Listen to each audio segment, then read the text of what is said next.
જય સિયારામ। તો આજે માધુપુરના મેળામાં જવાનું હતું એટલે ઘરેથી અમે રેડી થઈને રિક્ષા બંધાવી હતી, એમાં બધાય બેસી ગયા અને થોડાક ચાલ્યા તો બધાને રસ પીવો તો એટલે અમે રસ પીવા રોકાણા ને પછી પહોંચી ગયા માધુપુર। જો બધાય રિક્ષામાંથી ઉતરી ગયા છે ને મૂળ માધુપુર ઉતર્યા હતા એટલે ત્યાંથી અમારે પાછી રિક્ષા કરાવવાની હતી એટલે છકડો રિક્ષા કરાવી લીધી।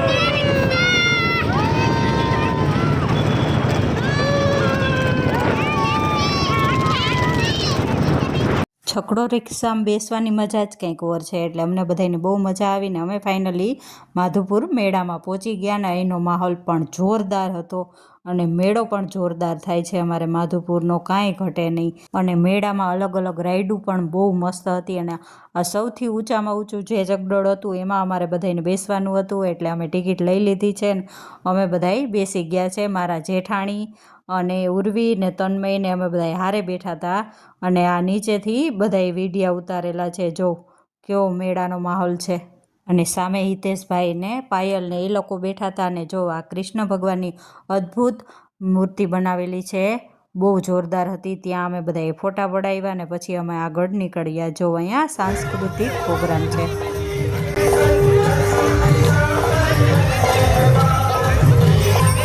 સાંસ્કૃતિક પ્રોગ્રામ જોઈને અમને બધાને ભૂખ લાગી ગઈ હતી એટલે હારે જ બધું જમવાનું લઈ આવ્યા હતા પાયલ ને આરતી ને બધાય, એટલે થેપલા ને સૂકી ભાજી ને એવું બધું જમવાનું હતું, પુલાવ ભાત ને એવું બધું જમીને અમે પછી થોડી ઘણી ખરીદી કરી, બંગડી લીધી ને એવું બધું ઝીણું મોટું ખરીદી કરીને પાછા અમે પ્રોગ્રામમાં ગયા।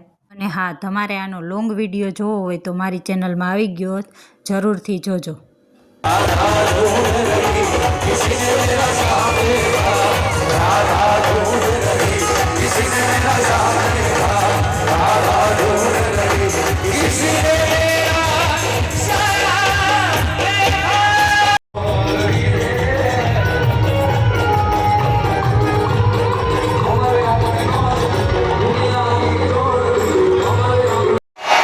માધુપુરના મેળામાં મજા કરી, બોલો જય દ્વારિકાધીશ। રાજગઢવી કલાકાર હતા જોરદાર ને પછી અમે રાઈડમાં બેઠા। આમાં મને બહુ બીક લાગે પણ તોય મજા એટલી જ આવે એટલે હું બેઠી હતી રાઈડમાં, તે બહુ જ બીક લાગતી હતી અને આમ કરતાં મેળો પૂરો થઈ ગયો ને જો હવે રાઈડું પણ બંધ થઈ ગઈ ને હવે અમે ઘરે જવા નીકળી ગયા। જો તમને આ વિડીયો પસંદ આવ્યો હોય તો લાઈક, શેર ને સબસ્ક્રાઈબ કરવાનું ન ભૂલતા।